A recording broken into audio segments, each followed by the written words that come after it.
Atrofimizda, uyimizda havo bor, lekin uni ko'ra olmaymiz. Unda qancha suv borligini ko'z bilan ko'rib bilib bo'lmaydi. Biroq ba'zan organizmning o'zi bizga signal beradi. Lablar yoriladi, tomoq quriydi, teri quruqshaydi yoki derazalar terlay boshlaydi.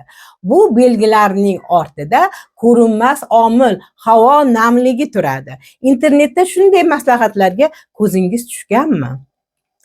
Pul sarflab gigrometr sotib olmang. Qarag'ay g'uddasi ham gigrometr vazifasini bajaradi. Bu ma'lumotda ma'lum darajada haqiqat bor. Havo nam bo'lganda qarag'ay g'uddasining tangachalari yopilib, qarag'ay urug'larini namlikdan himoya qiladi.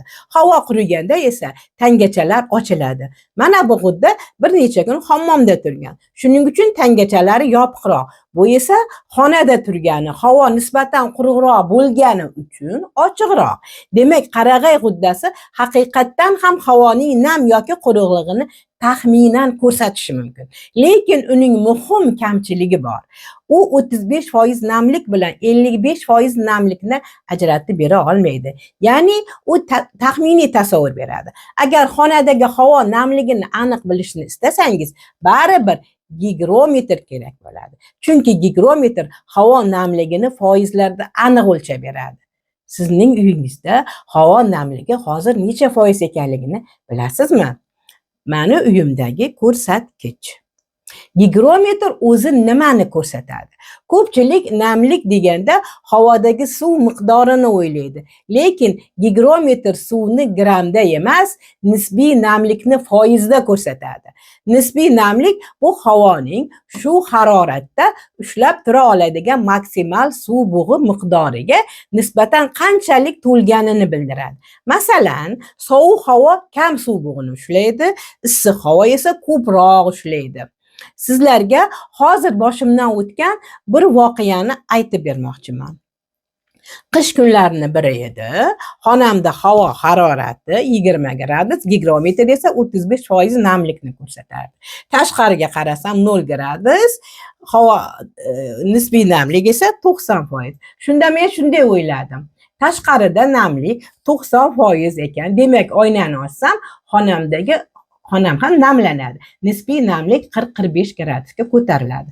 Shu umidda oynani ochib chiqib ketdim. Qaytib kelib gigrometrga qarab hayratda qoldim. Namlik oshish o'rniga aksincha 30% ga tushib ketgan edi. Nega bunday bo'ldi? Axir tashqarida 90% namlik bo'lsa, nega xonam namlanmadi? Nega nisbiy namlik yanada pasaydi? Mana shu savol meni nisbiy namlik nima ekanini chuqurroq o'rganishga majbur qildi.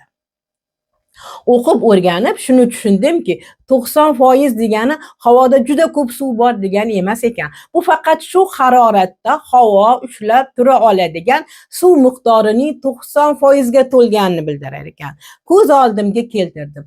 Sovuq havo kichik idishga o'xshaydi. Kam suv bug'ini ushlay oladi.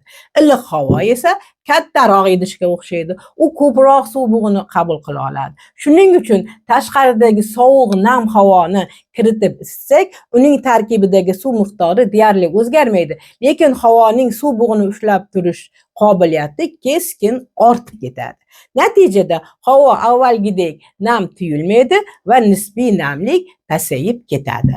Buning sababi suv bug'i kamayganda emas, balki havoning sig'imi kattalashganida.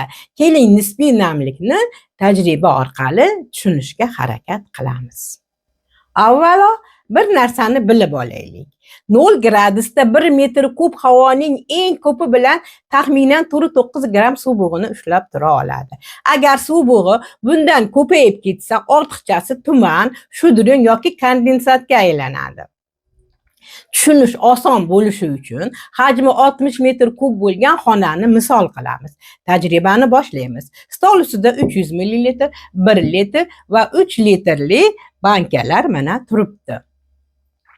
Bu bankalarni turli haroratdagi 60 metr kub havoning suv bug'ini ushlab turish imkoniyati deb tasavvur qiling. 0 gradus haroratda 60 metr kub havo taxminan 300 gram suv bug'ini ushlab tura oladi. Shuning uchun 300 ml bankani suv bilan to'ldiraman.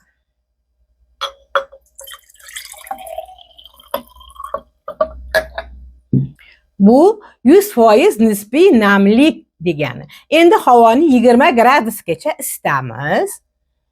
300 ml suvni 1 litrli bankaga quyaman. E'tibor bering, suv ko'paymadi ham, kamaymadi ham.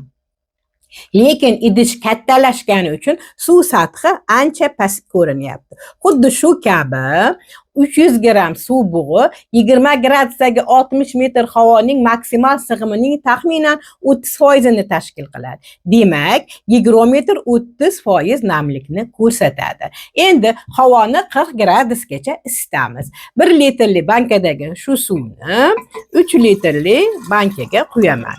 Yana bir bor e'tibor bering. Biz suv qo'shmadik ham, kamaytirmadik ham. Faqat havoni isitdik. Lekin havoning suv bug'ini ushlab turish qobiliyati bir necha barobarga ortdi. Shuning uchun nisbiy namlik yanada kamaydi. 3 litrli bankadagi shu 300 gram suv bug'i endi havoning maksimal sig'imining atiga 10% ni tashkil qilyapti. 0 gradusda 300 gram suv bug'i 100% nisbiy namlik, 20 gradusda shuning o'zi 30% nisbiy namlik, 40 gradusda esa 10% nisbiy namlikni ko'rsatadi. Xulosa, nisbiy namlik havoda necha gram suv bug'i borligini emas, balki ma'lum haroratda havo suv bug'iga qanchalik to'lganini ko'rsatadigan foizdir. Bu tajriba bizga nega qishda lablarimiz yorilishini, terimiz qurishini tushuntirib beradi. Qishda nega xonada havo quruqlashadi? Qishda uyimizni isitamiz. Agar xonaga qo'shimcha suv bug'i qo'shilmasa, nisbiy namlik pasayib ketadi. Shuning uchun qishda ko'p uylarda nisbiy namlik 25-30% gacha tushib ketishi mumkin. Optimal nisbiy namlik 40-60% hisoblanadi. Shuning uchun har bir xonadonda gigrometr bo'lishi foydali. U havo namligini kuzatishga va kerak bo'lsa vaqtida chora ko'rishga yordam beradi. Quruq havo organizmga qanday ta'sir qiladi? Havo juda quruq bo'lsa, nafaqat lablar, balki ko'zda ham noqulaylik paydo bo'lishi mumkin. Burun va tomoq shilliq qavati qurishi mumkin. Burnimiz faqat havo o'tkazadigan yo'l emas, u yerda himoya tizimi bor. Shilliq qavat havoni namlab, chang va mayda zarralarni ushlashga yordam beradi. Kiprikchalar esa ushlangan zarralarni tashqariga chiqarish jarayonida ishtirok etadi. Havo juda quruq bo'lganda shilliq qavat namligini yo'qotishi mumkin va bu immunitetning himoya tizimini ishlashini qiyinlashtiradi. Burnimiz ichidagi mayda kiprikchalar chang va viruslarni ushlab qoladi. Havo quruq bo'lganda harakatsizlanadi. Viruslar o'pkamizga to'siqsiz kirib boradi. Shuning uchun nafaqat uydagi, balki maktab, ishxona, bolalar bog'chasidagi havo ma'lum darajada nam bo'lishi muhim. Yozda ham havo qurishi mumkin. Bugungi konditsionerlar havoni sovutganda undagi suv bug'ining bir qismini tortib olishi mumkin. Shuning uchun yozda ham gigrometr kerak. Xo'sh, namlik past bo'lsa nima qilish mumkin? Eng to'g'ri va zamonaviy yechim bu maxsus havo namlagich. Lekin bunga hozir imkoniyatingiz bo'lmasa, yo'qdan ko'ra quyidagi vaqtinchalik usullardan foydalanib turishingiz mumkin. Pol va mebellarni tez-tez namlatta bilan tozalash, xonada gullar o'stirish va ularni sug'orish, akvariumda baliq boqish, jajji fontanlar yordamida xonani namlash. Agar bular yetarli bo'lmasa, havo namlagich sotib olish kerak. Faqat uni tez-tez tozalab turish kerak. Unga oddiy kran suvi emas, qaynatilib tindirilgan suv quying. Suvni qaynatish uning qattiqligini kamaytiradi va suv tarkibidagi tuzlar xonangizdagi mebellarga oqchang bo'lib o'tirib qolishining oldini oladi. Lekin namlikni me'yordan ortiq oshirish ham to'g'ri emas. Juda nam havoda kondensat hosil bo'lishi, mog'or va zamburug'lar rivojlanishi uchun sharoit yaratilishi mumkin.